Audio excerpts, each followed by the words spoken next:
Assalamualaikum warahmatullahi wabarakatuh. Kami dari kelompok 6 ingin mempresentasikan hasil diskusi kami, yaitu mengenai salah satu cara penyaringan dari minyak asiri, yaitu dengan cara continue distillation. Sebelumnya, perkenalkan dahulu anggota kelompok 6, yaitu ada saya sendiri Dewi Wahyuni, kemudian ada Gita Ahaba Oktavia, yang ketiga ada Madya Ratri Nurfadilah, dan yang terakhir ada Pika Dwi Jayanti. Yang pertama adalah sejarah mengenai aromaterapi. Aromaterapi telah digunakan sejak zaman Mesir kuno yang memang terkenal dengan ilmu pengetahuan yang sangat tinggi. Merekalah yang menciptakan dan meramaikan dunia pengobatan, dunia farmasi, parfum, serta kosmetik. Dari Mesir, aromaterapi dibawa ke Yunani, kemudian ke Cina, India, serta Timur Tengah sebelum masuk ke Eropa di abad pertengahan. Kemudian, perkembangan aromaterapi selanjutnya yaitu orang-orang Yunani menggunakan metode infusi dari ekstrak minyak atsiri dari tumbuhan aroma. 1200 tahun yang lalu, dokter asal Yunani yaitu Pedasius Dioscorides menulis buku tentang herbal medicine yang dijadikan standar bagi orang-orang Eropa Barat. Selanjutnya, pada abad ke-19, di mana ilmu kedokteran sudah mulai terkenal, beberapa dokter pada zaman itu tetap memakai minyak esensial dalam praktek sehari-hari mereka. Pada zaman aromaterapi modern, aromaterapi digali oleh Robert Tisserand yang menulis buku The Art of Aromatherapy. Beberapa riset membuktikan bahwa aneka penggunaan minyak aroma sebagai terapi. Beberapa cara pengambilan minyak asiri itu bisa digunakan dengan beberapa metode, yaitu yang pertama bisa dengan destilasi dan juga ekstraksi. Pertama adalah destilasi. Destilasi adalah pemisahan komponen-komponen suatu campuran dari dua jenis atau lebih berdasarkan perbedaan tekanan uap. Macam-macam destilasi itu ada destilasi dengan air, destilasi dengan air dan uap, dan destilasi dengan uap. Yang kedua adalah dengan cara ekstraksi. Proses ekstraksi dilakukan dengan cara memasukkan bahan yang akan diekstraksi ke dalam ketel ekstraktor khusus, dan kemudian ekstraksi berlangsung secara sistematik pada suhu kamar dengan menggunakan pelarut organik. Salah satu pelarut yang digunakan adalah pelarut N-heksan. Pelarut N-heksan akan berpenetrasi ke dalam bahan dan melarutkan minyak asiri beserta beberapa jenis lilin dan albumin serta zat warna. Larutan tersebut selanjutnya didinginkan dalam kondensor dan minyak dipekatkan dalam suhu yang rendah. Setelah pelarut teruapkan, maka diperoleh minyak asiri dalam konsentrasi yang pekat. Pembagian metode ekstraksi menurut Ditjen POM tahun 2000 yaitu yang pertama ada cara dingin, meliputi maserasi dan perkolasi, kemudian ada cara panas, itu meliputi reflux, sokletasi, dan digesti. Contoh penggunaan minyak atsiri. Saat ini minyak esensial dan komponen-komponen penyusunnya digunakan dalam berbagai produk, seperti produk kosmetika, produk kebersihan, pembuatan makanan, obat, pengharum, dan agrikultur. Penggunaan minyak esensial penting untuk terapi, aromatik, parfum, dan juga digunakan untuk hal spiritual. Nah, selain itu, pemanfaatan minyak esensial yang tidak kalah penting sebagai produk aromaterapi. Seiring dengan perkembangan zaman, maka telah banyak peneliti yang melakukan penelitian tentang terapi alternatif dan komplementernya, salah satunya dengan menggunakan aromaterapi. Berikutnya masuk tentang continuous distillation. Jadi, untuk sejarah singkatnya, pertama kali vertikal distilasi kontinu itu digunakan dalam penyulingan alkohol dan dikenal sebagai the patent still. Dikembangkan pada 1813 dan dipatenkan oleh seorang pria Prancis bernama Jean-Baptiste Cellier Blumenthal. Nah, kemudian pada tahun 1822, Anthony Perrier dari Inggris mengembangkan baby cup tray kemasan media ukurannya sekitar 2,2 hingga 3 cm bola kaca. Sudah digunakan oleh Nicolas Clement dari Prancis dalam alkohol, masih disebut sebagai absorban kolon dan kaset cimik. Lalu selama kuartal pertama abad ke-20, penggunaan distilasi terus-menerus diperluas dari penyulingan alkohol untuk menjadi proses pemisahan penting dalam suatu industri kimia. Nah, setelah diakui sebagai metode yang efektif untuk memisahkan minyak mentah menjadi produk yang bermanfaat, penggunaan distilasi kontinu semakin dipercepat. Yang kedua yaitu tentang definisi destilasi kontinu. Jadi destilasi kontinu itu adalah proses pemisahan di mana campuran cairan dari dua atau lebih dari komponen secara kontinu diumpankan ke dalam proses dan secara fisik dipisahkan menjadi dua atau lebih produk dengan berdasarkan titik didihnya. Destilasi kontinu sangat umum digunakan dalam proses industri kimia di mana cairan dalam jumlah besar akan didestilasi, seperti di penyulingan minyak bumi, pengolahan gas alam, produksi petrokimia, produksi pelarut hidrokarbon, tar processing, batu bara, pencairan gas seperti hidrogen, oksigen, nitrogen, dan helium, dan pengolahan suhu rendah lainnya. Nah, kemudian di slide sebelumnya, yaitu di slide 13, berikut tentang gambar dari destilasi kontinu. Jadi di sini menggunakan destilasi kolom gitu ya di slide sebelumnya, dan kemudian ini akan dibahas bagian pertama yaitu tentang kolom feed. Jadi cara memberi umpan atau feed kolom terus-menerus tergantung pada tekanan kolom dan tekanan dari feed source. Jika feed dari sumber pada tekanan yang cukup tinggi dari tekanan kolom, mungkin hanya disalurkan ke dalam kolom pada titik masuk umpan yang ditunjuk.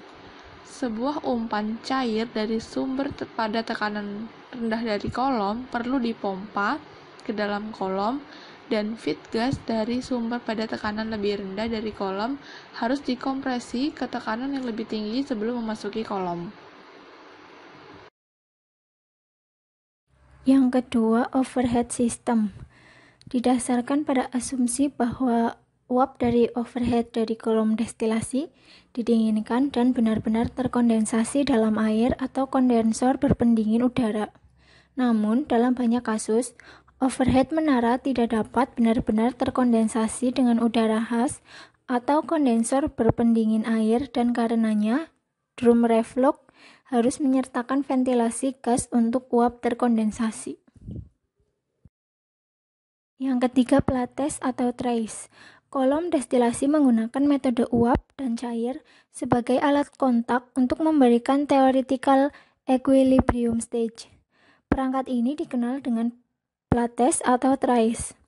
Masing-masing plates ini atau trays digunakan pada suhu dan tekanan yang berbeda. Tahap di bagian bawah menara memiliki tekanan dan suhu yang tinggi, dan suhu menurun untuk tahap berikutnya. Kesetimbangan uap cair untuk masing-masing komponen feed di menara menyesuaikan dengan kondisi tekanan dan suhu yang berbeda pada masing-masing tahapan.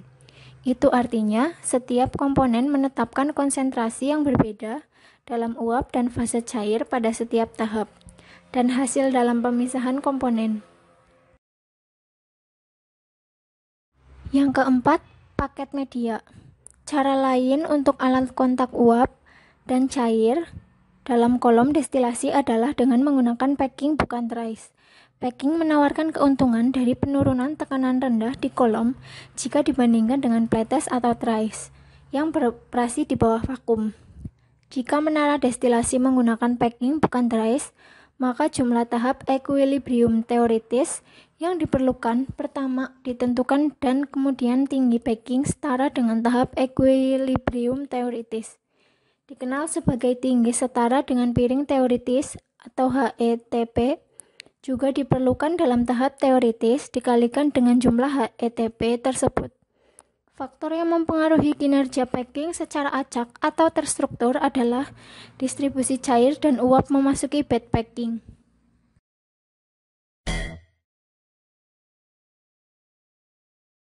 Yang kelima, reflux.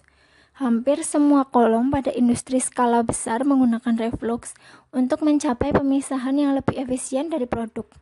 Reflux mengacu pada sebagian dari produk cair atas terkondensasi dari menara destilasi yang kebalikan di bagian atas menara.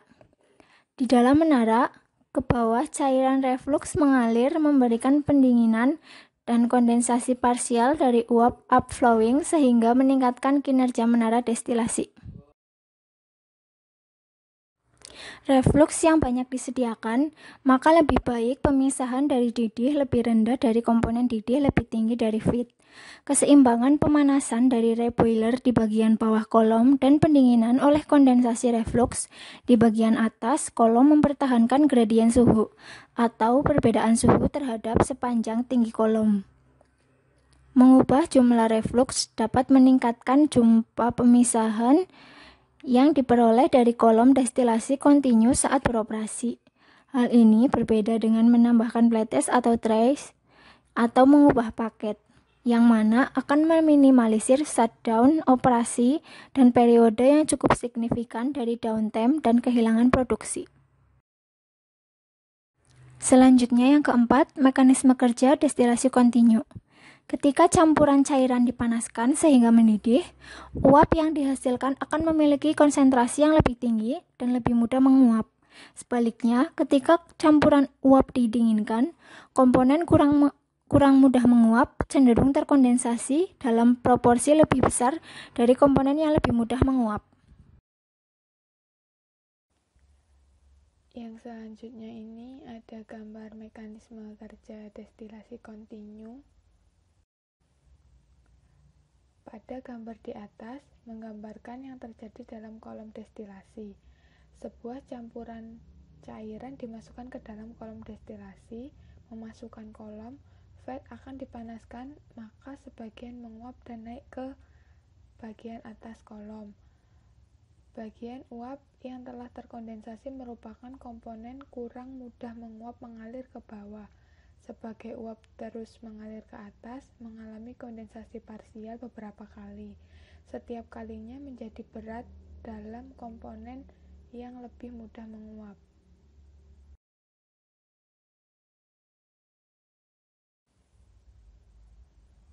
Bagian dari vat berupa cairan yang tidak menguap memasuki kolom, yang akan mengalir ke bawah dan dipanaskan dengan mengontakkan uap panas yang mengalir ke atas kolom hingga sebagian menguap.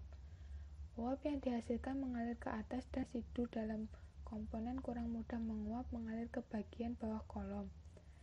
Sebagai cairan terus mengalir ke bawah, mengalami penguapan parsial beberapa kali hingga menjadi rich dalam komponen kurang mudah menguap.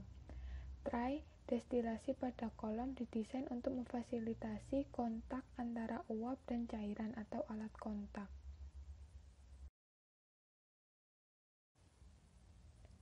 Yang selanjutnya, uap yang keluar dari bagian atas kolom destilasi mengandung banyak komponen yang mudah menguap. Dari kolom vat dan residu akan keluar melalui bagian bawah kolom destilasi yang kaya akan komponen yang mudah menguap dari kolom vat. Catatannya, pada terminologi destilasi, komponen mudah menguap disebut dengan delector komponen dan komponen yang sukar menguap disebut dengan Haver komponen.